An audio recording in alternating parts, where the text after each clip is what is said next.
बेटे के घर गई और जमीन पर बैठकर रो पड़ी। 70 साल की उम्र में 11 साल बाद बेटे का चेहरा देखने गई थी। अचार, लड्डू, पराठे सब कुछ बनाकर ले गई।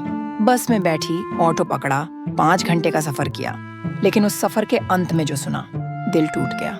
माँ, अगली बार ऐसे अचानक मत आना। स्क्रीन को 2 बार टच करें, कहानी आगे बढ़ेगी। 11 साल बाद अपने बेटे से मिल रही थी। वो दुबई गया था नौकरी के लिए। बस कभी कभी फोन आता था, वो भी 2 मिनट का।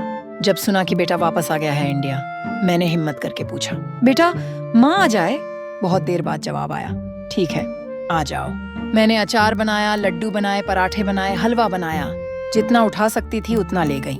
उस दिन मैं ऐसे तैयार हुई जैसे कोई दुल्हन ससुराल जा रही हो। दिल में बस एक ही खुशी थी, मेरा बेटा, मेरे पोते सब मिलेंगे। दरवाजा खुला तो बहू मुस्कुराकर बोली, आइए माँ जी। लेकिन पोते कहीं नजर नहीं आए। और बेटा, वो तो कमरे से बाहर ही नहीं आया। वो लाइब्रेरी गए हैं, दोस्त के घर गए हैं। अच्छा माँ जी, मुझे भी बाहर जाना है, किट्टी पार्टी है, आप आराम करो। और बहू चली गई। मैं अकेली रह गई उस बड़े से घर में। टीवी की आवाज धीमी करके सोफे पर बैठ गई। आंखें दरवाजे पर टिकी थीं। थोड़ी देर बाद पोता आया, वही पोता जिसे मैंने अपने हाथों से पाला था, जिसकी लोरी मैंने गाई थी। लेकिन आज वो मेरी आंखों में आंखें भी नहीं डाल रहा था। दादी आई हैं, बस इतना बोला और कमरे में चला गया। बेटा भी बाहर नहीं आया, बस सन्नाटा था। शाम को खाना खाने बैठे, सब साथ बैठे थे, लेकिन कोई बात नहीं कर रहा था। पोते का चेहरा देखा, वो फोन में घुसा था। बहू चुपचाप खा रही थी, चादर बिछाते हुए सोच रही थी, मैं यहाँ क्यों आई? शायद यहाँ मेरी जगह नहीं है। अगली सुबह मैंने चुपचाप अपना बैग उठाया। बेटा मैं चलती हूँ। बेटा तुरंत बोला, हाँ माँ, मैं छोड़ देता हूँ। जैसे इंतजार कर रहा था कि मैं जाऊं। गाड़ी में बैठे बैठे बेटे ने पूछा, माँ वो गांव वाली जमीन अभी भी है ना? वो बेच दो और पैसे मुझे दे दो। मेरा दिल धक से रह गया।